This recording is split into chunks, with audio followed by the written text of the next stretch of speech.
बे समाव आरज गाबबाय। बेजों लोगोसे मैया मोनसे एक्सिडेन्ट जानानै क'क्राझार जिल्लानि राजा लामा जथेनाय हाबाफारिनिफ्राय थांनानै एक्सिडेन्ट जानानै सासे सुबुङा जिउ गोमानो गोनां जादों। बिथाङा जोंनि नैबे समनि सासे मुंख्लं जाफैबाय। दा बिथांनि सोरगोआरि जिउमायाबो अराय आलो गोजोनै थानो जायगा मोनो, बिनि थाखाय आं इसोरनि खाथियाव आरज गाबबाय। दा मानगोनां रायजोफोर, सान्दुङा थिं थिं, मैया फुंनिफ्रायनो अखा हादोंमोन आरो दिनै फुंनिफ्रायनो सान्दुङा थिं थिं। नाथाय हाबाफारिखौ जाफुंसार होनो नोंथांमोना फुङावनो बाहागो लाफैदों, नुजाफैदों। गावबा गाव न'खरनि खामानि आइजोफ्रा फैदों, हौवाफ्राबो गोबां खामानि दङ न'आव, थेवबो बेफोर खामानिफोरखौ गारनानै फैदों। थांखिया मोनसे, आलादा रायजो नांगौ। आलादा रायजोखौ मानो नांगौ? आलादा रायजोखौ मानो मोननो लुबैदों, मानो हास्थायदों? आलादा रायजोखौ मोनाब्ला मा जागोन? बे खोथाखौ गोदानै बर' फिसाफोरनो बुंनांगौ दङ होननानै आं सानाखै। आरो जुदि बुंनांगौ दङब्ला दिनैनि समाव जोंहा गोबां हाबा मावनो आद्रा थालांदों होननानै आं सानदों। आरो अखा नेवसिनानै जोंनि बोराय बेन्थ उन्दै गासैबो दिनै बाहागो लाफैनो हादों। बेयो जोंनि थाखाय मोनसे साक्सेसफुल मोनसे मेसेज एबा खामानि। दा मानगोनां रायजोफोर, दिनै जोंबो गोसोबा सरकारा होसोगोन, गुबुनफोरखौ राजा लामा जथेयोबा घन्टा 2 घन्टा 3 घन्टा 4 उनावनो होखारनानै हरो। बिथांमोनखौ बारा गोबाव जिरायनो होआ। नाथाय मैया क'क्राझाराव जोङो गोसो बायदियै जिरायदों, दिनै चिराङाव जों गोसो बायदियै जिरायदों। आरो मोनसे खोथाया फोरमान जाफैबाय, जोंनि गोसो नङाब्ला जोंनि रायजोनि गेजेरजों, बे ओनसोलनि गेजेरजों रावबो मोस्रोम मासेयाबो बारलांनो हाया। बे बाथ्राया दिनै फोरमान जाफैबाय। आरो जोङो बेखौनो हास्थायदोंमोन, जोङो बेखौनो नागिरदोंमोन जे बड'लेण्डआ जोंनिब्ला बे बड'लेण्डआव जोंनि खोथा मथै बे बड'लेण्डआ सोलिनांगोन, बे ओनसोला जोंनि मथै सोलिनांगोन। आरो दिनै फोरमान जाफैबाय, बे साब्रैसो सेंग्रा सिख्लाफोरनि होख्रावनाय एबा आन्दोलन नङा। दिनै बेवहाय आइ आफा रायजो राजा लैहोर लैहोर बयबो बाहागो लादों। मोनसे सेक्सननि मानसि नङा बेवहाय, बर' हारिनि गासैबो सेक्सननि मानसि दङ बेवहाय। लेखा रोंगौथि खामानि मावनानै जाग्रा, हाजिरा मुजिरा मावना जाग्रा बयबो दङ।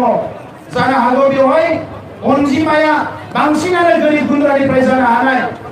आरो मानगोनां रायजोफोर, रिभलिउसन खालामग्राया बेनो, मिडिल क्लासनि मानसिफ्रा, गोजौ थाखोनि मानसिफ्रा गावनि मायबा खहा जायोबा, गावनि पार्सनेल जिउआव मायबा खहा फैयोब्लासो बिसोरो राजा लामायाव ओंखारो एबा आन्दोलन। साधारन मानसिफ्रा, मावनानै जाग्रा मानसिफ्रा, बे गासैबो समावनो बिथांमोना सिगां जायो।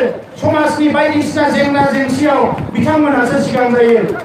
आरो दिनै बर' हारियाव बेनो जादों, बर' हारिनि गोलाव समनि सोमावसारनायाव रिभाइस खालामनाय हानजाया होनना बुङोब्ला बर' हारिनि मावनानै जाग्रा गामि ओनसोलाव संसार जानाय आइ आफा रायजो राजायासो बांसिन सेक्रिफाइस खालामदों।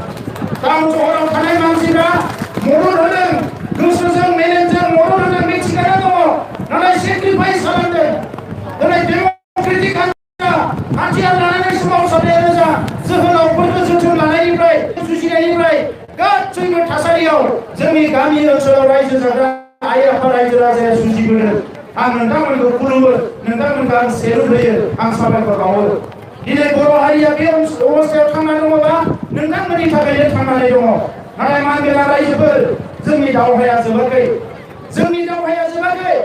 जि हादोराव रायजो जानानै दङ, जि ओनसोलाव रायजो जानानै दङ, बे ओनसोलाव जोंनि हायावनो, जोंनि आबै आबौनिफ्राय आजै आबौनिफ्राय मोननाय हायावनो दिनै माखासे सुबुंफ्रा दादागिरि खालामनानै गावनि बायदियै जोंखौ सामलायनो नागिरदों। गावनि बायदियै जोंखौ बिथांमोननि पारमिसन लानानै जों जानांगौ, लोंनांगौ, जोङो लेखा फरायनांगौ, जोङो रंजानांगौ, बाजानांगौ, जेरावबो बिसोरसो दिनै जोंनि भाग्यदाता, जोंनि खाफालनि दाग्रा जानो नागिरदों। जोङो बेखौ मालाबाबो जानो होनो हाया। जोङो बेखौ मालाबाबो जानो होनो हाया। मानोना जोङो बेंगुरा हारि नङा, जोङो आथिं लेंग्रा, मेगन खाना, गावनि सक्तिजों सोलिनो हायै मोनसे हारि नङा। बे हारिया बेसेबांबा गोख्रों मोनसे हारि। हारिया गोख्रों होनबा माखौ होनो?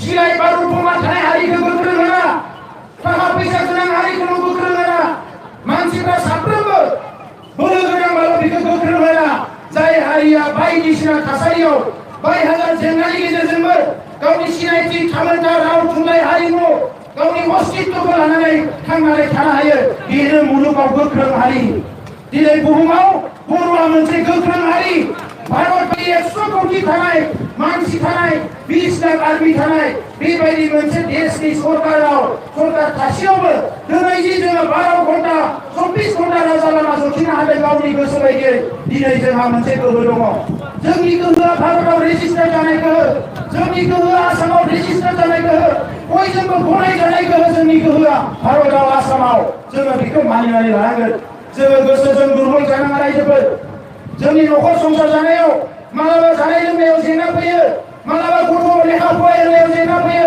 गोबां रोखोमनि जेंना फैयो बेखौ लानानै जोङो लोरबां जानो नागिरो जोङो रायजो बिनाय सामाजिक खामानि मावनायाव जोङो लोरबां जानो नागिरो नाथाय जोंल' नङा मुलुगाव संसार जानाय गासैबो हारिसानाव बेबायदि जेंनाफ्रा दङ जानाय लोंनाय संसार जानाय सामाजिक धोरोम गासैबो जेंनाया दङ नाथाय बेफोर थासेयावबो जाय हारिया गोख्रोङै थांखि लानानै मुलुगाव महरै गायसननानै गालांनो हागोन मुलुगाव थांना थानायनि जग्य होनानै दानि मानसिफ्रा बुंदों सार्भाइभेल अफ द फिटेस्ट होननानै बुङो बेखौ इंलिसाव सार्भाइभेल अफ द फिटेस्ट आरो जों फिटबा जों थांनानै थागोन जों आनफिटबा जोङो गोमोरलांगोन दामान गोनां रायजोफोर दिनैनि समाव जोङो बेखौनो बुंगोन जोंनि जोहोलावफ्रा दिनै बेसेबांबा जुजिबोबाय मोनसे समाव बिथांमोना सोलो बोलो बाहायनानै जोंनि सोमावसारनायखौ गादबनो नागिरदोंमोन 6 बोसोर बड'लेण्ड आन्दलनाव 1135 जन मानसिया जोंहा सुबुङा जिउ गोमाबाय दिनै आयेना जुदि समानब्ला भारताव आयेना जुदि समानब्ला बयनिबो थाखाय आयेना एखेब्ला बै 1135 जन मानसि बुथारनाय मानसिफोरखौ मानो जेराव जोमाखै आसाम सरकारा मानो फासि होआखै आसाम सरकारा बे बुथारग्राफ्रा सोरमोन आसामनि नंगौना नङामोन बै 1135 जन बर' मानसिखौ जों 6 बोसोर बड'लेण्ड आन्दलनाव बुथारबाय बे मानसिफ्रा बहा खारखो आंनि आसाम सरकारनि फारसे सोंलु जोङो बावनो मोननाय नङा सोरबा जोहोलावफ्रा सिलाय लादों मानसि गावथारदों बिसोरखौ गावथारफिनदों आयेन बेरेखा होननानै नाथाय जायफोर सिलाय लायाखै सासे उन्दुना थानाय मानसिखौ लाबोनानै बुथारफैदों साधारन मानसिखौ बुथारफैदों मुभमेन्टनि सापर्टारखौ बुथारदों बेफोरो बोरै जानो हायो मोनसे देशआव जोङो बिनि न्यायखौ जोंनि जास्टिसखौ नागिरनांगोन रायजोफोर ओंखायनो आं दिनै बुंदों जि हाया जाय हारिया जि हाखौ मोननांगौ बे हानिफ्राय बे हारिनि मोनथायखौ गैया खालामनानै दिनै आसामा हिस्ट्रिकेल इनजास्टिस खालामदों बर'नि सायाव जोंनि सायाव जारिमिनारि इनाय खालामदों बिनि उनाव फैनानै दिनै संबिधानिक इनजास्टिस खालामनो फैदों आसाम सरकारा এটা সময়ত অসম চৰকাৰে যি ভূমি যি সকলৰ অধিকাৰ আছে যি সকলে এই ভূমিটো নিজৰ পুত্ৰী পুৰুষৰ পৰা পাইছে যি ভূমিটো হাজাৰ হাজাৰ বছৰৰ পৰা ৰক্ষণাবেক্ষণ দিছে এই ভূমিৰ অধিকাৰৰ পৰা বঞ্চিত কৰি পেলাই সুৰক্ষা প্ৰদান নকৰি পেলাই আজি অসম চৰকাৰে হিষ্ট্ৰিকেল ইনজাস্টিস কৰিছে বড়োসকলৰ ওপৰত অকল বড়োসকল নহয় অসমৰ ভূমিপুত্ৰ খিলঞ্জীয়া ট্ৰাইবেল জনজাতি সকলৰ ওপৰত এটা হিষ্ট্ৰিকেল ইনজাস্টিস কৰিছে এই অসম চৰকাৰে আমি হিষ্ট্ৰিকেল জাস্টিস বিচাৰিছো আজি যিখিনি ভূমি তিৱাসকলে ৰক্ষণাবেক্ষণ দি আছে এই ভূমি তিৱাসকলৰ অধিকাৰ ক'ত যি সকলে ভূমিৰ ৰাভাসকলে আজি ৰক্ষণাবেক্ষণ দি আছে এই ভূমিৰ ৰাভাসকলৰ অধিকাৰ ক'ত বিভিন্ন জাতি জনজাতি যি সকলে আজি অসমৰ ভূখণ্ড ৰক্ষা কৰিছে এই ভূখণ্ড ৰক্ষকসকলক সংবিধানিক অধিকাৰ প্ৰদান কৰক এইটো আমাৰ আহ্বান এটা সময়ত হিষ্ট্ৰিকেল ইনজাস্টিস কৰিছিলে আৰু আজি সংবিধানিক ইনজাস্টিস কৰিবলৈ গৈ আছে অসম চৰকাৰে এইটো হ'ব পাৰে আজি চৰকাৰী মানুহবিলাকৰ হাতত কিমান গণতান্ত্ৰিক মূল্যবোধ গণতন্ত্ৰৰ প্ৰতি কিমান সন্মান আছে এইটো প্ৰশ্ন আহিছে এইখন গণতান্ত্ৰিক দেশত নেতাসকলে নিজৰ নাগৰিকসকলক বিশ্বাসত লৈ চলিব লাগে কোনবা জাতি গোষ্ঠীয়ে সমস্যা ভুগি আছে যদি এই নাগৰিকক এই জাতি গোষ্ঠীক ন্যায় প্ৰদান কৰিব লাগে আজি ন্যায় প্ৰদান কৰাটো বাধ্য অসম চৰকাৰে বড়োসকলৰ সংগ্ৰামীৰ লগত আলোচনা কৰিবলৈ সাহস কৰা নাই আগবাঢ়ি অহা নাই ইয়াতকে দুৰ্ভাগ্যজনক আৰু লজ্জাজনক একো থাকিব নোৱাৰে আজি আলোচনা নকৰিলে সমস্যা সমাধান কেনেকৈ হ'ব যি সময়ত উত্তপ্ত পৰিস্থিতি আছিলে সশস্ত্ৰ সংগ্ৰাম হৈ আছিলে এই সময়ত নেতাৰ মুখত 24 ঘণ্টা এইটো বাজি আছিলে আপোনালোকে শান্তি নাহক সমাধানৰ আহক, সমাধানৰ কাৰণে আহক, আলোচনাৰ আহক, আমি সমস্যা সমাধান কৰিম। আজি ক'ত গ'ল সেই নেতাবিলাকে? সেই নেতাবিলাকে ক'ত গ'ল? আজি টিভিয়ে কাগজে পত্ৰে ওলাই আছে আলপাৰ সমস্যা সমাধান হ'ব। আমি ওয়েলকাম কৰিছো আলপাৰ সমস্যা সমাধান হওক, কিন্তু আলপাৰ সমস্যা সমাধান কৰিবলৈ যায় কোনোবা জাতি জনগোষ্ঠীৰ কাৰোবাৰ যদি অধিকাৰটো নিক্ষেপ কৰে, এইটো আমি মানি লোৱা নহ'ব। সেইকাৰণে আমি কৈছো আলপাৰ সমস্যা সমাধান কৰক, কিন্তু একে সময়তে বড়ো সমস্যা সমাধান কৰক, আমি সেইটো আহ্বান জনাইছো। তো সেইকাৰণে আজি ক'বলৈ বিচাৰিছো, এই চৰকাৰে জাতি মাটি ভেটিৰ কথা কৈ চৰকাৰ পাতিলে চৰকাৰৰ বহিৰ ৰাইজক আজি বিচলিত কৰিব নালাগে, মিশ্ৰিত কৰিব নালাগে। আজি জাতিৰ কথা কৈছে, অসমৰ কোনটো জাতি নিৰাপদ, অসমৰ কোনটো জাতিৰ লগত চৰকাৰে ভালে আছে, আজি ৰাজহুৱাকে কওক, আমি শুনিব বিচাৰিছো। কোনটো জাতিয়ে বৰ্তমানৰ চৰকাৰক লৈ সন্তুষ্ট হৈছে, কোনটো জাতিক আজি অসম চৰকাৰে সেই জাতিটোৰ ভাষা সংস্কৃতি ৰক্ষণাবেক্ষণ দিব পাৰিছে, আমাক কওক। মাটিৰ কথা ক'বলৈ আহিছে, কোনডোখৰ মাটি অসমৰ নিৰাপদ হৈ আছে? ট্ৰাইবেল সকলে যিখিনি মাটি লৈছে সেই মাটিৰ বাহিৰে অইন মাটি সুৰক্ষিত হৈ আছে নেকি? ইভেন ট্ৰাইবেল বেলেঞ্চ ব্লকক আজি 50% বেদখল হৈ গ'ল, সেইটো ৰক্ষণাবেক্ষণ দিব নোৱাৰিলে। গতিকে কোনটো মাটিৰ কথা ক'ব আহিছে? ভেটিৰ কথা ক'ব আহিছে, কোনটো ভেটিৰ কথা ক'ব আহিছে? না বড়োসকলৰ ভেটি আজি নিৰাপদ, না তিৱাসকলৰ ভেটি নিৰাপদ হৈ আছে? ইয়াত বিদেশী নাগৰিকক আনি পেলাই বহাই দিলে। আজি ইয়াত আজি কিছুমান সংঘ জাতি গোষ্ঠী আজি ইয়াত আহি পেলাই যিসকলে পিছত আহি চেটেল হৈছে সেইসকলে আজি ইয়াত পলিচি লৈছে বড়োসকলক ভূমি বিক্ৰী কৰিব নালাগে, বড়োসকলৰ বাদে আইনক কোনো ভূমি বিক্ৰী কৰক। আজি সেই অধিকাৰ ক'ত পালে? ক'ত পালে আজি? তো সেইকাৰণে আজি অসম চৰকাৰক কৈছো, আজি অসমৰ কোনোবা সংগঠনে ক'ব পাৰিব নেকি আমি এই অঞ্চলৰ মাটি নিৰাপত্তা দিম, আমি সুৰক্ষিত কৰি ৰাখিম? এই দল সংগঠনে ক'ব পাৰে নেকি? কোনোবা বুদ্ধিজীৱীয়ে ক'ব পাৰে নেকি? কোনোবা ৰাজনীতিক নেতাই ক'ব পাৰে নেকি যে এই অঞ্চলৰ মাটিৰ আমি সুৰক্ষা দিম? আজি সাংবিধানিক অধিকাৰ থকাৰ পিছতো, সংবিধান থকাৰ পিছতো আমাৰ মাটিৰ নিৰাপত্তা পোৱা নাই। সেইকাৰণে আমি বিচাৰিছো, বৈষম্যতাৰ সীমা চেৰাই গ'ল। বড়ো মিডিয়াম কিতাপ আজিলৈকে নাই, শিক্ষক এপইণ্টমেণ্ট দি আছে, বড়ো মিডিয়াম স্কুলত 5জন 6জন আজি ভেকেণ্ট হৈ আছে। এইবিলাক শিক্ষক কোনে দিব? এইবিলাক শিক্ষক কোনে দিব? আমেৰিকাই দিব না কানাডাই দিব? আমাক কওক, অসম চৰকাৰৰ দায়িত্ব আছে নে নাই? কিয় বড়ো মিডিয়ামে 50 বছৰ হৈ যোৱাৰ পিছতো আজিও শিক্ষক মানে বিচাৰি আন্দোলন কৰিব লাগে? কিয় বড়ো মিডিয়ামে আজিও 50 বছৰ হৈ যোৱাৰ পিছত কিতাপ বিচাৰি আন্দোলন কৰিব লাগে? কিয় বড়ো মিডিয়ামে আজিও বিভিন্ন কথা আজি লৈ পেলাই আন্দোলন কৰিব লাগে? বড়ো ভাষা কিয় মানে আজি ইমপ্লিমেণ্ট নহয়? আজি চৰকাৰী এটা অৰ্ডাৰ উলিয়ালে ডাইৰেক্ট বৰাক ভেলীত বঙালী, ব্ৰহ্মপুত্ৰ ভেলীত অসমীয়া, বড়ো ক'ত থাকি গ'ল? বড়োৰ কথা কিয় নাই? আজি চৰকাৰী আচৰণৰ পৰা স্পষ্ট হৈছে যে বড়োসকলৰ কাৰণে এইখন অসমত জাগা নাই, এই কথা স্পষ্ট হৈছে।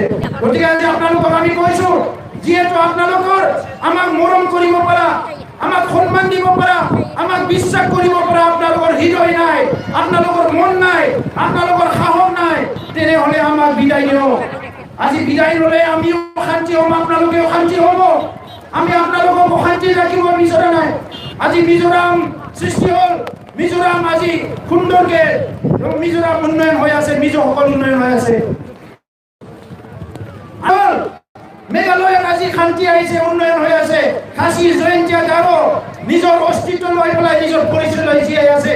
অৰুণাচল আজি সৃষ্টি হ'ল, অৰুণাচলত আজি বিভিন্ন জাতি জনগোষ্ঠী ট্ৰাইবেলসকল মংপা আদি নিশিসকল শান্তিৰে আছে। আমিও বিচাৰিছো, আমি আপোনালোকক হিংসা কৰা নাই, আপোনালোকক হিংসা কৰি আপোনালোকক বিয়া পাই পেলাই আমি এইটো ক'ব বিচৰা নাই, কিন্তু আপোনালোকে মানসিকতা চেঞ্জ কৰিব পৰা নাই, পৰিৱৰ্তন কৰিব পৰা নাই।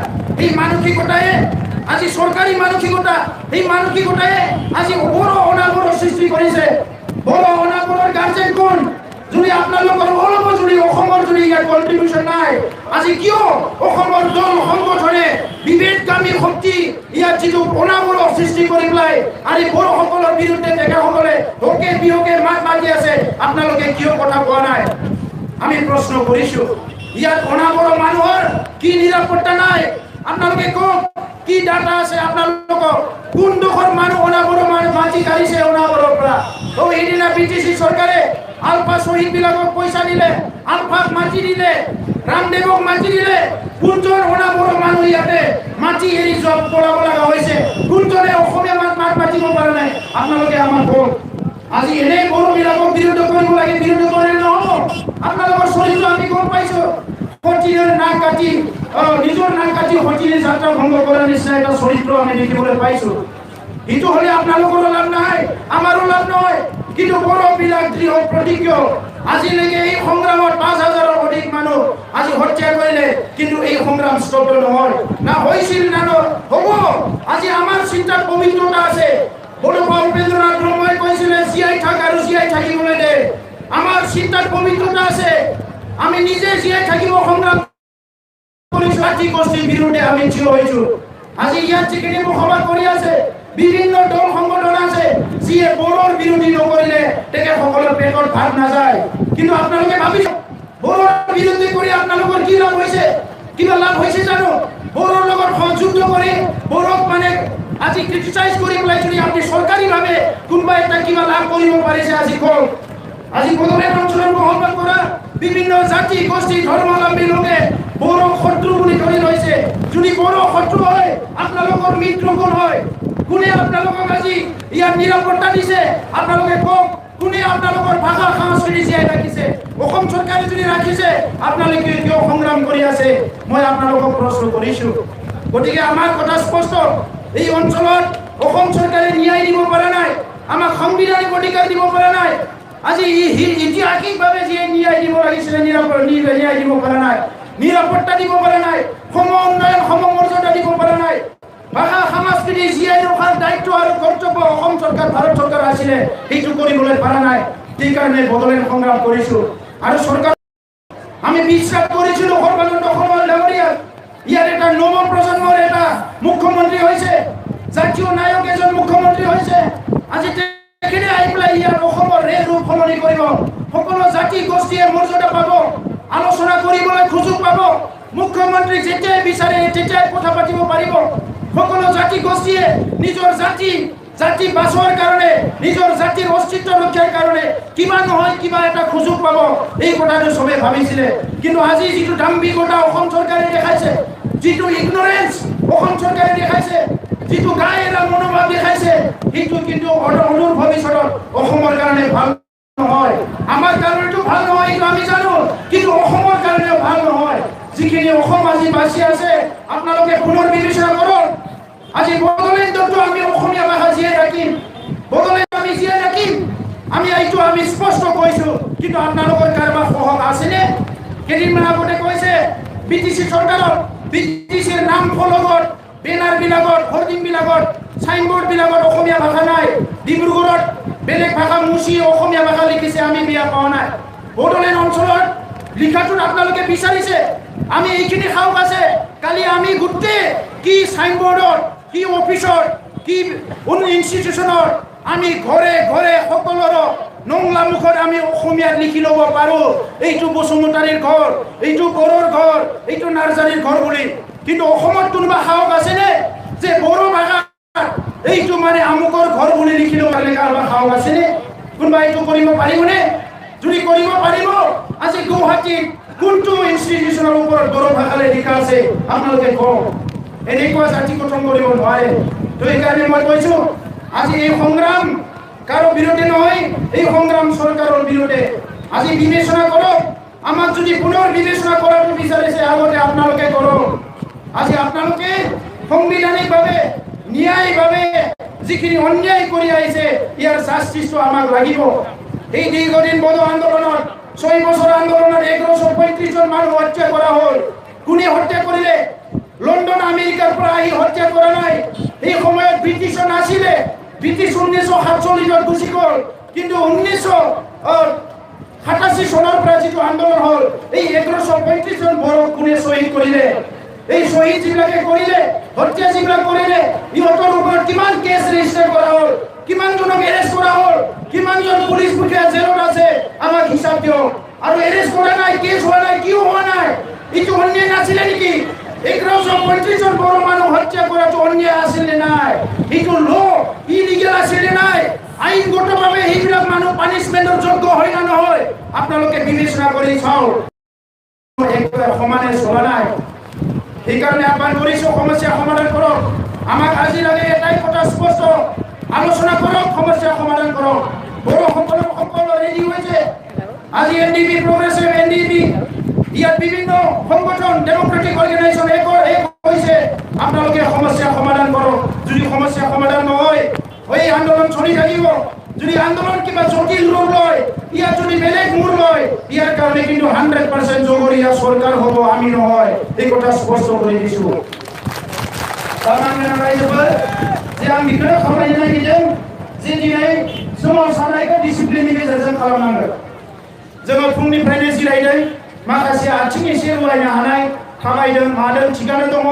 नाथाय राजा लामाखौ नागारलाङा जोङो बेखौनो लुबैदों दिनै बड'फायाबो बेखौनो लुबैदोंमोन संग्रामिफ्रा बेखौनो लुबैदोंमोन बिएससि लानानै साननैसो जिरायनि आरो आन्दोलन खालामगोन बिटिसि लानानै साननैसो जिरायनि आरो आन्दोलन खालामगोन जोंनि गुबै थांखिया जाबाय सेपारेट स्टेट दा सोरबा साफा सानैया मेंबाय बाबाय जायै लोङै एसि रुमाव थानानै ओंखारनो बाबाय नाथाय थांखियाव जों दाबो सहैयाखै जोंनि सोमावसारनाया आद्रा जानानै दङ माखासेया न'आव दङ गामियाव दङ माखासेया हाग्रायाव दङ माखासेया डिजिग्नेटेड केम्पआव दङ माखासेया राजा लामायाव दङ आरो माखासेया जेराव दङ जोंनि सोमावसारनाया दाबो जोबाखै बेबायदि थासारियाव हारि दानो हाया मानगोनां रायजोफोर ओंखायनो सोमावसारनाया ना नोंनि ना आंनि बियो बयबो बर' हारिनिनो मोनसे समाव बुजिस्लाबैयाव बिटिसि एबसु जानानै नांलायबाय एनडिपि बिएलटि जानानै नांलायबाय बायदिसिना बिपिए बिपिपिएफ नांलायबोबाय किन्तु दिनै बुजिनायनि सम फैबाय दिनै बर'आ खौसे जानांसिगोन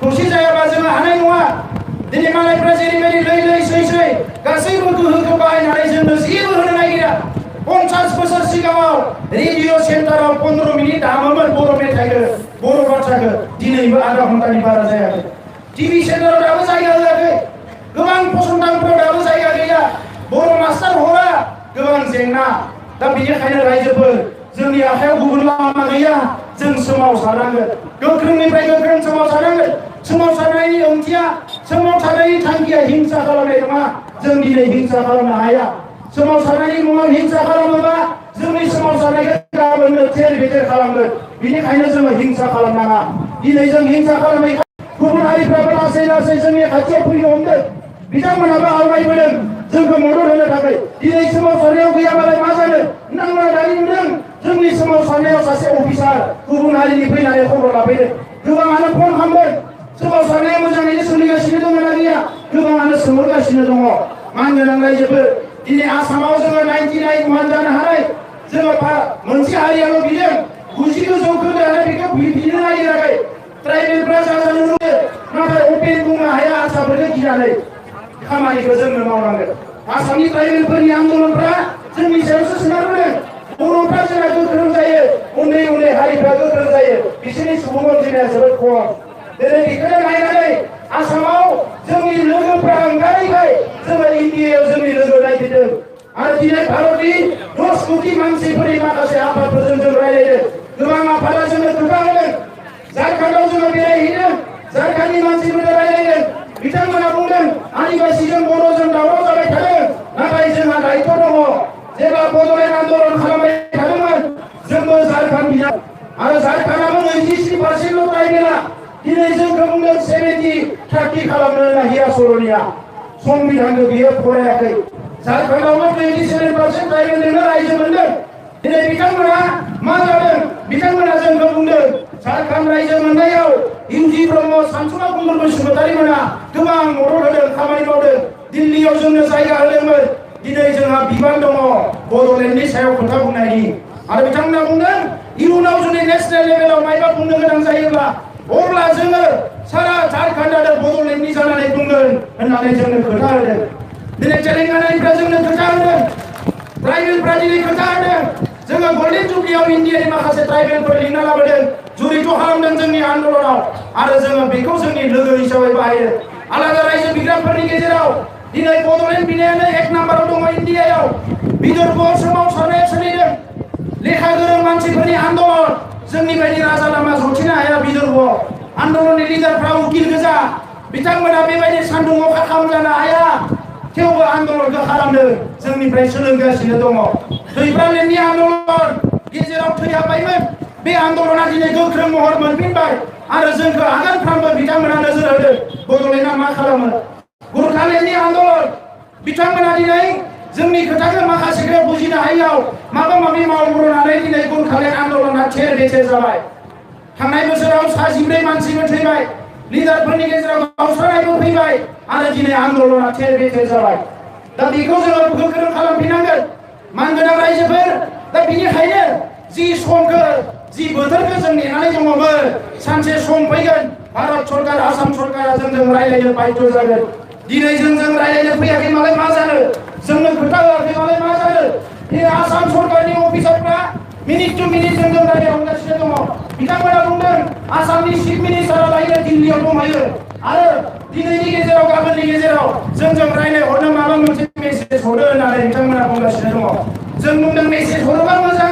रायज्लायहरोबा मोजां रायज्लायनो माने बिथांमोना लामा लायोबा रायज्लायाबाबो बर' फिसाफ्रा फासयनायाव गैया बियो समायखिरा लाखानाय बेफोरबायदि आन्दलनाथ' जोङो जेबो नङा बे आन्दलना राजा लामा जथिनाया बर'फोरनो जेबो नङा दुं दुं हावाव 30-40 बोसोर आर्मि पुलिसनि जथा ख्रेब ख्रेब फुंनि मोनानि बेजोंनो बर'फ्रा जुजिबोबाय नैफोरबायदियाथ' जेबो नङा बेफोरबायदि आन्दलनखौ बर'फ्रा सानथ्रोब हरथ्रोब बोसोर बोसोर खालामनो हायो दा ओंखायनो दायो जोङो सेमि फाइनाल गेलेनाय बायदिसो खालामबाय थादों रायजोफोर जोङो सिगांबो बुंबाय सरकारखौ दाउ अमा लानानै गाखोगोन हुसियार सरकारा थांनाय बोसोराव रायज्लायजेनदों आरो रायज्लायसै एबार जोङो मोसौ गारि बायदिसिना लानानै फैदों नाथाय बेबो जथेस्थ नङा जोङो एबारबो सरकारखौ हुमखि होदों रायज्लायनोबो रायज्लाय दाबो सम दङ गणतन्त्रिक देश नोंथांमोना दिनै साहस ला रायज्लायनो जेंनाखौ सुस्रां बिथांमोना सिङाव हुलुस-थुलुस जादों ओंखायनो रायजोफोर नैबे सानब्रैनि हाबाफारिजों सरकारखौ नायगोन जोङो फारसेथिं जोंखौबो नायदों जोङो बेसेबां सक्ति गोनां जानानै दङ आरो बेराफारसेथिं जोङो सुथुरखौबो नायदों बिथांमोनाबो बेसेबां सक्ति गोनां जानानै दङ आरो बिनि उनाव आनजादा जोबगोन माइ गायगोन दैज्लां जागोन आन्दलना सोलिगासिनो थागोन जेला माइ गायनाय दैज्लां जानाय जोब्बाय दा जे जोङो आनजादखौ नायबाय जोंनि गोसोबा जे मोस्रोम मासेबो बारनो हाया बिनि उनाव जोङो फोसावनांगोन कासिकत्रा काजलगावनिफ्राय लानानै श्रीरामपुरसिम बै खालिनिफ्राय रावबो न'आव सासेल' थानांगोन बयबो राजा लामायाव फैनांगोन आरो ओइ खालि भारतआव टें सालायो ना मा सालायो भारत सरकारा सालायथों जोंनि जेंनाखौ सुस्रांनो रादाय होआबा खोथा होआबा ओइ खालिनिफ्राय राजा लामाखौ हगारनाय जानाय नङा नांगौ राजा लामाखौ दैखांना लांनानै बिथांमोना बांलादेशसिम बानायहैथों नांगौ राजा लामाखौ दैखांना लांनानै धुबुरीसिम बानायहैथों जोंहा बुंनांगौ गैया नाथाय जोंनि थाखाय जारिमिनाव नैबे राजा लामाखौ बड'लेण्ड होयैनि जे बर'फ्रा बन्द खालामथारबाय बेयो जारिमिनाव लिरनाय थानांगोन रायजोफोर बे हाया जोंनि ओंखायनो आङो सेंग्राफोरखौ खावलायगोन दिनै लेखाखौ मोजाङै फराय फेसबुक टुइटार गेलेयो जानाय लोंनाय सोरजोंबा नांलाय खमलायफोरखौ बारा खालामनाङा मालाबा जेराव थांनांगोन आन्दलन जादों आन्दलनखौ खेब नरेन्द्र मदिनो हर आन्दलना खेब रेकर्डिं खालाम राजनाथ सिंहनो हर मोजां खामानि माव लेखा फराय दा मानगोनां रायजोफोर थांनाय समाव गोबां नाजाबोबाय एनडिएफबिआ जौ होबथानो एबसुआ जौ होबथानो जुवा बन्द खालामनो आइजो आफादाबो नाजाबाय दिनै समाजा थिग जायाखै जोङो गिबियाव जोंनि समाजखौ थिग खालामनांगोन जोंनो मोनसे आब्रुथि गोनां सोद्रोम हारि नांगोन रायजोफोर आब्रुथि गोनां सोद्रोम हारि दा बे हारिखौ दानोब्ला जोंनि समाजाव आब्रुथिखौ रायजोफ्रानो लाबोनांगोन गुबुना लाबोनो हानाय नङा ओंखायनो आं खावलायदों मोनफ्रोमबो गामियाव रायजो राजाया गोख्रों जा जुवा गेलेनाय नुयोबा बन्द खालाम रायजोफ्रानो खालामनांगोन बेसेबां दुखुनांथाव आइजोफ्रा दिनै लामा बानायनायाव अन्थाइ बुख्रुबहैदों आइजोफ्रा मैगं फानदों जि फानदों न'खर सामलायनो आइजोफ्रा बेसेबांबा हालाय साबाय जादों दिनै आइजोफ्रा गथ' फरायहोनो हौवाफ्रा सानथ्रोब हरथ्रोब जुवा गेलेदों तास गेलेदों मा मोजां नुखो मा मोजां नुखो दा बेनिखायनो आं खावलायदों बहाबा जुवा गेलेनाय नुयोबा तास गेलेनाय नुयोबा आइजोफोर जा हौवाफोर जा होसोनांगोन बेखौ बन्द खालामनांगोन जौ लोंनानै लामायाव गोग्लैना थानाय फुंनिफ्राय मोनासिम जौ लोंनायखौनो गावनि दैलि रुटिन बायदि लाग्रा मानसिफोरखौ आइडेन्टिफाइ खालामनांगौ गामियाव आरो बिसोरखौ हमना लाबोनानै बान्था होनांगौ बिबारनि माला बयबो खुलुमनानै बुंनांगौ दिनैनिफ्राय थिग जादोंबा जादों नङाबा गामिया नाखादों बे मानसिखौ जोङो बर' हारियाव नाङा। आं गोनां रायजोफोर जोङो गेरेमसा हारि दानो नागिरदों, गोग्गो हारि दानो नागिरदों, मावै दाङै जानांगोन। गेदेमा हारिया मालायफ्रा एफा एनै थिं दामनायखौनो जोंहा गिलाबायनो नाङा। मालायफ्रा एफा एनै फेम्फा सुनायखौनो जोंहा गोजांसुन जालाबायनाङा। सोरबा राजबंशीफ्रा बेस्राफोर बिराद होख्रावदों, मा बिनो बिखौनो मिथिला दायो। कमतापुरबो बियो, एसटिबो बियो, माथिं खारनो माथिं मानो जादों।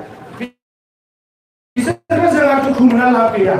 बिसोर जोंनि जेबो हरै गरफा गरनै हरनानै बड'लेण्ड आन्दलनखौ बन्द' खालामनोसो बे आन्दलनखौ खालामबाय थादों। नाथाय आन्दलना मालायनि थाखाय खालामबा जाया। जोंनि आन्दलनजों बिसोरो जुजिनो हाया, हाबोआखैबो दिनैसिमबो। ओंखायनो बेखौ नारबा जानाङा। बांगालफ्रा दिनै हालाय-हाफाय जादों, सोरबा सोरबिया माबा माबि जादों, बेफोरखौ जेबो खर' सानाङा। थांखिया मोनसे, जों गेदेमा हारि हिसाबै, गेरेमसा हारि हिसाबै सोरबा थिं बुंदोंना फेम्फा दामदों, बर' खुलिदों ना सम्मिलित खुलिदों, बेजों जेबो खर' सानो नाङा। जेरै गोग्रामगोन ओरैनो थान्दा जागोन। जारिमिना जोंजों दङ। बे हाया जोंनि, बे हायाव सिङाव जेसेबां गोथौसिन जावना नायो जोंनि आबै आबौनि बेगेंखौसो मोनगोन, मालायनि बेगें मोना। बेवहाय रायजोफोर गिनो नाङा बेवहाय। दा नंखायनो जों गेदेमा हारि, सोरबा लामायाव अन्थाइ खुबैयोबा मिनिहरनोसो नांगौ बिनो। नै माथो आखान नोंलाय अन्थाइ खुबैहरदों, मोना नङा बेखौ खालामनो, बेबायदि जोङो बुंनांगोन। सोरबा जोंनि हेंथायै होख्रावोबा जों मिनिहरनांगोन। दिनै बड'लेण्डनिफ्राय गाव कर्तन, बड'लेण्ड भंग, हेन टेन बेखौ बिसोर मालाबाबो खालामनो हानाय नङा। आरो खालामथारनो हायोबा खालामथारनो नाजाथों। बेवहायनो जोंनो बड'लेण्डखौ होनो बाध्य जागोन बिसोर। बांद्राय मावनो थाङोबा जोंहासो मोजां जागोन। जोङो हासै दिनै जोंनि आन्दलनखौ खौरां बिलाइया बारा लिरा, टिभिया बारा दिन्थिया। आथिखालाव एफा एनै हाला बिसोर दिन्थिनो गोनां जाबाय। जोंबो हिंसा खालामबाय नालाय, हिंसा खालामना मोजां खामानि मावबाय, दिन्थिनो गोनां बायद' जाबाय। दा जोंनि आन्दलना जुदि गुरुत्त' मोना, बर'फोरनि गेजेरजोंबो एसे गुरुत्त' मोनगोनलाय। बेखौबो जोंहा बारा साजा नाङा। मैदेरा थाबायोबा सैमाया सोंखायो होननानै जों हगारबानो जाबाय। दा मानगोनां रायजोफोर, आं गोलाव खोथा बुंनो सानाखै जे दिनै भटार पार्टि ओंखारदों साहा ओनसोलफ्राव। भटार पार्टि बुंनांगोन आरो बुजायनानै होदों। भटार पार्टिया लायनो जाय भट होयो बेनो फैसा होगोन। भरत गान्धी होननाय सासे इउपिनि मानसि, नोंथांमोना नायगिरोबा सासे जादब मानसिसो, बियो गान्धी नङा। गान्धीजों बेहा जेबो सोमोन्दो गैया। आजिखालि कम्पिउटारनि जुग नालाय, गावनि फट'खौ नरेन्द्र मदिजों खेबफानानै सुफानानै माने राजनाथ सुफानानै जोंनि गामियाव लेखा रोङै आइ आफाखौ बुजायफैदों। नै आं नरेन्द्र मदिजोंबो मोजां, आं उमुकजोंबो मोजां, आंखौ बयबो नै बाख्नायो ओरै ओरै। आं गावनि फट'खौनो मा खालामबाय, फैसायाव सेबखांना लांनानै देखायफैबाय। साननैसो उनाव फैसायाव आंनि फट'सो फैसिगोन होननानै। मा बियो भरत गान्धीया? नोंथांमोना मिथिगोन ना? सासे जादब होननायसो, सासे थगायसुलासो। बेबायदि खुनु मुलुगाव खुनु हादोर गैया जेराव भट होनायनि फैसा मोनो। बेबायदि हादोर, बेबायदि मानसिजों जोंहा माबानानै जेबो लाब गैया। दिनै बियो सानदों 700 हाङोनो मिटिं मोनसेयाव। 400 होनना खोनादोंमोन, सोरबा 800 होनदों। 800 खाङोबा नायदो, जुदि 2 लाख मानसिखौ थगायनानै खेबसेयाव 800 मोनलाङोबा बेसेबां आराम जिउ खुंहैगासिनो दङ बियो। सोरबा नुहैदोंना? बेसेबांबा लासिथिं मालायजों सोबख'जानाय, नासयजानाय, थगायजानाय, जुजिनानै थै होनानैसो मोननाय बे हारिया दाबो सोलोङाखै। सोरबा भरत गान्धी फैबा सिकिउरिटिया बर' सेंग्राफोरसो। बर' सेंग्रा गावनि गामिखौ बेंनो हाया, गावनि न'खौ बेंनो हाया, गावनि हाया मालायजों जाजागासिनो दङ, मावना जानो रोङाखै। गुजरात हारियाना खारबाय बायनो गोनां जादों। दिनै सोरबा भरत गान्धीनि सुखिदार जानायनि खुनु जुक्ति गैया। बेबायदि जेबो आयेन गैया रायजोफोर। बर'आवनो थानांगोन। दिनैसिम बर' हारिया कंग्रेस खालामनानै, बिजेपि खालामनानै, एजिपि खालामनानै जेबो मोनाखै। नायदो नोंथांमोना, जुगे जुगे सेन्देल जिजासे, जुथा जिजासे, लंपेन्ट गस्ला जिजासे कंग्रेस एजिपि खालामनाय बर' मानसि दङ। आरो दायो गोदान ओंखारदों, फथा गोजा गोजा लानानै साधु जानानै हिन्दुत्व, बिजेपि आरएसएस बर'फ्रा। नायबाय थाबानो जाबाय बे मा मोनो। एसेबां जुगे जुगे दिनैसिम मानो एजिपिआव सासेबो सेन्ट्रेल लिडार जायाखै, बिजेपिआव मानो कंग्रेसआव सेन्ट्रेल लिडार जायाखै? जोंल' नङा, इन्डियानि ट्राइबेलफोर, दलितफोर 30 कौटि मानो मोना सानफ्रोमबो गादबनानै दोनो। बेखौ बुजिनाया उचित। नोङो मान मोनोबा गावनि गेजेरावनो मोनगोन, मालायनि गेजेराव मोननाय नङा। जोंहा बे रङियाव थानेश्वर बर' सार दङ। बिथाङा मोनसे समाव बिराद पण्डित, दाबो पण्डित, बेसेबांबा लेखा गोरों। बै समावनो बर' थुनलाइ आफादनि लिडारमोन। बिबुरुवा कलेजनि प्रिन्सिपाल जालायनाय मानसि एजि बै समाव मन्त्रि जाबाय गावहा थाखा फैसा गरसेबो जायासै न'खरानो सोरलां बोरलां जाबाय बिराद मोजां मोजां खामानि मावनानै होबाय दिनै दरजानि औवानि बेरानि न' लुनानै रङियाव थानो गोनां जादों रावबो नायाखै बेखौ रावबो नायाखै रङियाव आं सासे नुदों सासे बै समाव भबेन सिंह बसुमतारी होननाय सासे बेसेबां मोजां बर'नि दैदेनगिरि दङमोन बिजेपियाव जोबोद सादा सिदा मानसि गाइखेर बायदि गोसोआ रावखौबो थगाया सोरखौबा ओरैबायदि अनसुला नरम रायलायनो मोननाय बै समाव उग्रमोन आन्दोलन खालामग्रा सेंग्रा नाथाय जोंखौ बिराद अनोमोन बिराद बुजायोमोन बेबायदि मानसिखौ बिसोरो भाइस प्रेसिडेन्ट खेबसेबो टिकेट होआसै एमएलए नि टिकेट होआखै एमपि नि टिकेट होआखै राजखान्थि खालामनो थांनानै बिहा गथ'आबो उनाव बुथार जाबावबाय मालायजों बेबायदि दा नोंथांमोना नायबा नुगोन सोरबा माने मालायनि फरायसा आफादाव हाबदों राजखान्थियाव हाबदों जोंनियाव जा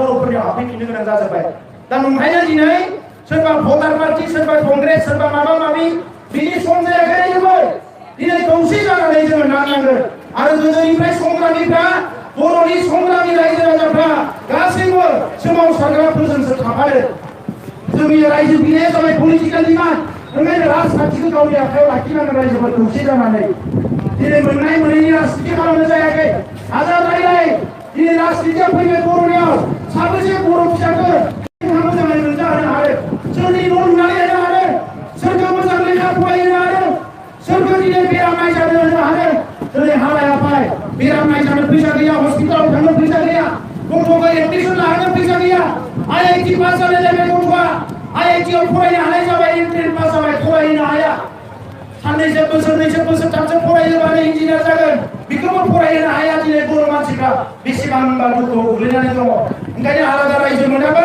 जों बिनिफ्राय उदां जानो हानाय नङा दिनै मोजां बाथ्रा एनडिपि प्रग्रेसिभआ 12 बोसोर जाबाय गभर्नमेन्टजों सावरायबाय थादों जों ज' आन्दोलन खालामदों रन्जन मेमोरि बिथाङाबो सावरायनो फैदों नाथाय दुखुनांथाव दिनै आसामाव बमा बेरनाया सोरबा बर' सेंग्राफ्रा होनाय नङामोन गुबुनाबो बमा होदों बेवहाय बे बमाखौ बिथांमोना होदोंना सोर होदों बेखौ बिजिरसालियासो खोन्थागोन नाथाय धेमाजियाव उन्दै उन्दै गथ'फोरखौ बमा होनानै बुथारग्रा बै आलगाफोरखौ खिन्थु सासेबो हमारो ना फार्स्ट रेगाव लांदों ना मायाव लांदों केसानो गैया बिसोरा दा ओंखायनो जोङो सामोल जानांगोन रायजोफोर सांग्रां जानांगोन आरो दिनै बै राजखान्थिफोरखौ बुजिनांगोन जोंनियासो मालायनो जासिनानै होयो मालाया जोंनो फेरलेबसेबो होआ मानसि थैयाबा आन्दोलन खालामाबा दा जियानो जा आं दिनै गोलाव बाथ्रा बुंला बेवहाय माखासे दैदेनगिरिफोर दङ जोंनि आन्दोलना गाबोनबो जागोन समफोरबो जागोन जाबाय थागोन आन्दोलना बे खनसेखौ फोजोबनानै आरो लाबोगोन आन्दोलनखौ जोङो गोदान गोदान महर जों आन्दोलनखौ खालामनो नागिरदों अल इन्डियायाव जोंहा लोगो बुथुमगासिनो दङ रायजो बिग्राफोरबो ट्राइबेलफोरबो राजखान्थि भाबैबो जोङो नोजोर होदों बोरैहाय बबेयाव सोरखौ बाहायनानै जोङो रायजो बिनायखौ लाबोनो हायो आरो जोंनि आन्दोलननि जिउखौ जों गोलाव खालामनांगोन मानगोनां रायजोफोर मानसियाल' जिब जुनार बिफां लाइफाङाल' जिउ थाया सोमावसारनायाबो जिउ थायो बेहा महर गैयाबाबो जिउ थायो दिनै जोंनि सोमावसारनायखौ जोङो जोथोन लानानै मोजाङै लांनो हायोब्ला जोंनि सोमावसारनाया जोंनो फिथाइ होगोन जेरै बिफां फांसेखौ मोजाङै फेदेरनो हायोबा जोंनो फिथाइ होयो मानसि सासेखौ मोजाङै गिदिर खालामनो हायोबा जोंनो फिथाइ होयो जोंनि सोमावसारनायाबो जोंनो फिथाइ होदों बे सोमावसारनायानो जोंनो बिएसि होदों बे सोमावसारनायानो जोंनो बिटिसि होदों आरो दिनै जोङो बयबो खौसे जाबाय बे सोमावसारनायखौ जोङो गोख्रों खालामनो हायोबा बे जोंनो बेसेबांबा मोजां फिथाइ होगोन जि फिथाइखौ लानानै बर'फ्रा आर'नाइ लानानै खाम सिफुं जथा दामनानै बागुरुम्बा खेराइ मोसानानै बैसागो दमासि जानानै जि दानानै जोङो आलो गोजोनै जोङो इयुनाव जोंनि फिसाफ्रा बिखा फोदांनानै संसार जानो हागोन जों बिनि थाखायसो सोमावसारदों दा नंखायनो आं नोंथांमोनखौ रोजा रोजा साबायखर बावो चिरांनि रायजो राजा नोंथांमोनखौ सिगाङाव जेरै फैदों उनावबो थांनांगोन जेब्लायसिम जोङो मोनथायखौ मोनफुङा बै समसिम थांनांगोन आरो जेला बर'फ्रा 90% ज' जादों माबा नङा माबा मोनदों रायजोफोर 1990 आव जोङो खौसे जानो हादों 91 आव 9 जन एमएलए देरहाहोनो हादों बिएसि मोनदों 2010 आव 2003 आव जोंहा बिटिसि मोनदों बिनि सिगाङाव 90% बर'फ्रा खौसे जानो हादों जोङो बिटिसि मोनदों 10%आ बायदिसिना गोग्रामला बायग्रा जाखायो बेखौ हगारनांगौ जोंहा बाखि 90%आ खौसे जाबानो जाबाय बे 90%आ दायो जुदि खौसे जानो हायोबा जोङो माबा नङा माबा मोनसे मोनगोन आरो आसामाव नर्थ इस्टआव जोंजों चेलेन्ज खालामनो हानाय मानसि गैया दायो रायजोफोर बे सुबिदाखौ लानांगोन जोंनि आइजोफ्रा साइकेल सालायदों दाख्लैबावै 200 जन 300 जन चिरां जिल्ला बाक्सा जिल्ला उदालगुरियाव साइकेल सालायदों सोरबा हारसाफोरखौ बुंलायलाय बेबायदि साइकेल सालायनो हायोबा रावबो हाया बेबायदि सान्दुं खारा हाला रावबो दिनै इन्डियायावनो रावबो हाला दिनै बेखौ जोंहा एडभान्टेज लानांगौ खाबु लानांगौ जेखौ जों हायो बेखौनो मावनानै मोजाङै मावनानै गोसो गोरबो होनानै मावनानै बयखौबो सोमोनांहोनो हानांगोन आरो जोंनि थांखियाव जों सहैनो हानांगोन ओंखायनो आं बेखौनो बुंबाय उनाव आरोबाव लोगो मोनबावगोन सोमावसारनाया जाबाय थागोन रायलायबाय थागोन गामि गामि गामि मोनफ्रोमबो गामिखौ जों अर्गानाइज खालामनांगोन इन्टेलेक्सुवेलफ्राबो खौसे जानांगोन सोरबा सानदों आं प्रफेसार आंलाय मानो थांनो सोरबा सानदों आं अफिसार आंलाय मानो थांनो आं बयखौबो खावलायदों बियो गामि आन्दोलन नङा बियो बर' जाथिनि आन्दोलन बर' जाथिनि फारसे अननाय दङबा बर' जाथिनि फारसे बिसास दङबा बर' जाथिनि जेंनाफोरखौ नों बुजियोबा बर' जाथिनि राव थुनलाइ हारिमु गासैखौबो फोथांनानै लाखिनो लुबैदोंब्ला बे आन्दोलनाव बारसोमनाया साफ्रोमबो बर' फिसानि बिबान आं बेखौ खावलायो लाजिनानै थानानै लाब गैया आं गोदो थाङाखिसै दा थांबा बोरैबा मोनगोन नामा बे मानसिनि मेलेमहा बयबो सानसे समावनो गासैखौबो साननो हानायबाथ' मा जागोन नङा होनबा रायजोफोर दिनै सोरबा अनला जानो लुबैदों सोरबा साम' जानो लुबैदों साननाय हनाया आलादा आलादा थाखागोन दा बेखौ रावबो लाजिनाङा मैया फैयाखै दिनै फैयाखै गाबोन फै आन्दोलनाव ज' जानानै आन्दोलनखौ साक्सेस खालामनि जोंहा 5000 मुंख्लंफोरनो न्याय होनांगोन जास्टिस होनांगोन गुलि जाग्राफोरनो जास्टिस होनांगोन जोंनि आइमोना ओंखाम संना होनानै आइमोना जोंनि जोहोलावफोरखौ जोथोन लानानै पुलिस मिलिटारिनि जुथा जोजानायनि जोंनो जास्टिस नांगोन जास्टिस जोङो बे जास्टिसखौसो नागिरनानै सोमावसारदों आं बेखिनि खोथाखौनो बुंबाय बयनिसिमबो सिबिनाय अननायखौ बावहरबाय आरो बेवहायनो आंनि खोथाखौ फोजोबनायनि सिगाङावनो आं स्ल'गान होनो सानदों बयखौबो हमफानो थाखाय आं खावलायदों आरो बे स्ल'गानफोरखौ रायजोफोर जोङो सासेल' नङा जेला स्ल'गान होयो आन्दोलन जायो गोख्रोङै होनांगोन थांनाय दिल्लीयाव जेला आन्दोलन जायो बिदर्भनिफ्रा बुंदों जों नोंसोरनिफ्राय सोलोंबाय होननानै आन्दोलनखौ जे एथ' मोजाङै खालामो हाजार हाजार मानसिफ्राबो बिदर्भनिफ्रा जोंनिफ्रायसो सोलोंबाय स्ल'गानबो होनो रोंबावोमोन बिसोरो बिराद गिदोंमोन दिल्लीयाव पुलिसा पारमिसन होगोन ना होआ उकिल लायानो बिराद गिनानै हराव उन्दुलांलाय लायाखै गाबोन रेलियाव मा जागोन होननानै दा ओंखायनो धैर्य हमनांगोन साहस लानांगोन सान्थिजों मावनांगोन गोसोआव सान्थि गैयाबा मोजां खामानि मावनो हाया रायजोफोर होनना मिथियो ओंखायनो आन्दोलन खालामदों फैनो होननानै खें खें मोनबाय थाबा रागा जोंबाय थाबा जानाय नङा रागाया सोरखो रागाया सरकारखो रागाया सोरखो जाय जोंनो मोननांगौखौ होआखै बिसोरखौसो रागाया गावजों गाव रागा जोंलाय नाङा आरो दा थांनायाव गारिफ्रा मोजाङै सालायलां मैया जोंहा नाङा बाङानो सासे जोहोलावा जिउ गोमानो गोनां जादों जों बर' फिसाया एबार जों जिउ गोमानो लुबैयाखै थैबाय थैहोनांगौ बाय जिउ होनांगौ बाय जेसेबां होनांगौ बर'आ होजोब्बाय आरो सासेबो बर' फिसानि जिउ होजोबनायखौ जों लुबैयाखै आरो माबा जाहोनाव ओइबारनि सोमावसारनायाव सासे बर' फिसाखौ सोरबा बुथारनांगौ जायोबा ओइ खालिनिफ्रायनो जोंनि आन्दोलननि जोबथा दावहाया सुरु जानांगोन रायजोफोर बेखौ बयबो गोसोआव लाखिखा दावहा माने आङो सिखा रुवा मोननो होआखै रायजोफोर गणतान्त्रिकजोंनो नांगोन जोङो नोंसोरनि भद्रताया बेसेबां जोंनि भद्रताया बेसेबां नोंसोरनि धैर्यआ बेसेबां जोंनि धैर्यआ बेसेबां नोंसोरनि सैत्यआ बेसेबां जोंनि सैत्यआ बेसेबां नोंसोरनि जुक्तिया बेसेबां जोंनि जुक्तिया बेसेबां जों चेलेन्ज खालामनो हानांगोन दा बेनिखायनो नैबे खनसे आन्दोलनाव रायज्लायनो लिङाबा फैगोन आन्दोलना हांगार स्ट्राइक जागोन आं नोंथांमोनखौ खावलायबाय थांनाय खनसेयाव 1500 जन 1100 जन सेंग्राफोरा आन्दोलन खालामनायावनो हांगार स्ट्राइक खालामनायावनो सरकारा रायज्लायनो गोनां जादों एबार आं खावलायखाबाय नेक्स्ट हांगार स्ट्राइकआव मिनिमाम 10,000 जानांगोन 10,000 मानसि हांगार स्ट्राइक खालामोबा बिसोरो उन्दुलांनाय नङा बिसोरो हौवा हिनजाव ओंखायनो बे महात्मा गान्धीनि देश अहिंसानि आन्दोलना मोनसे इम्पर्टेन्ट होनो जेसेबां बुङा माथो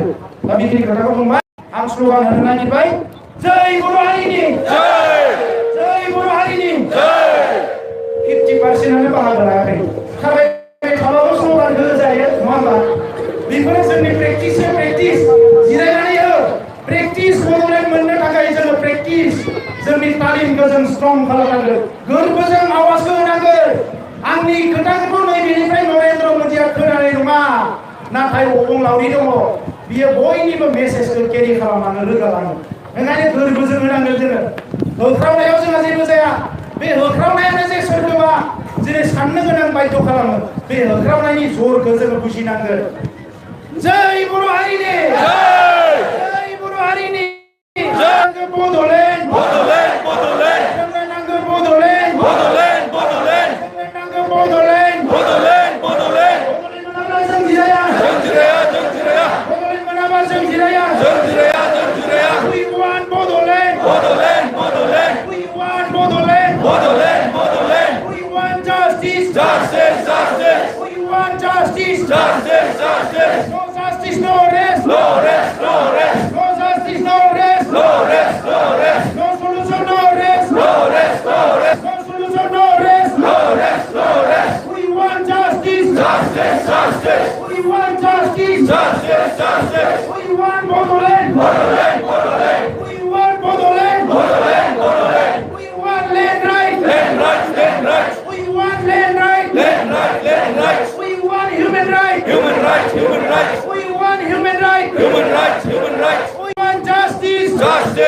justice. No Bodoland, no. No rest. No Bodoland, no rest. No rest. No rest. No Bodoland, no rest. No rest. No rest. John Dengue. Rose Dengue. John Dengue. Rose Dengue. John Dengue. Rose Dengue.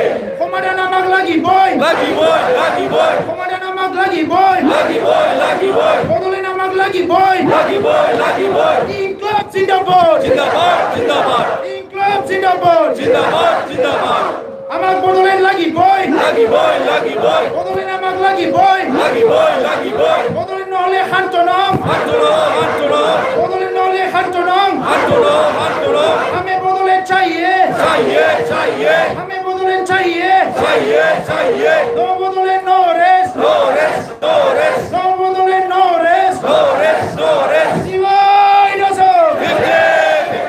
जान देंगे Rose Dengue. जान देंगे Rose Dengue. जय बुरु हरिनी जय बुरु हरिनी जय बुरु हरिनी आंनि बिबुंथिखौ फोजोबबाय नाथाय रायजोफोरखौ खावलायबाय जाहाथे जोङो जि समसिम सोमावसारनायखौ खालामगोन बै समसिम रावबो जायगा नागारलाङा मोनसे आब्रुथिखौ लाखिनो थाखाय आं खावलायबाय दा बेखौनो खावलायनानै आंनि बिबुंथिखौ फोजोबनाय जादों दुलाराय बर' फरायसा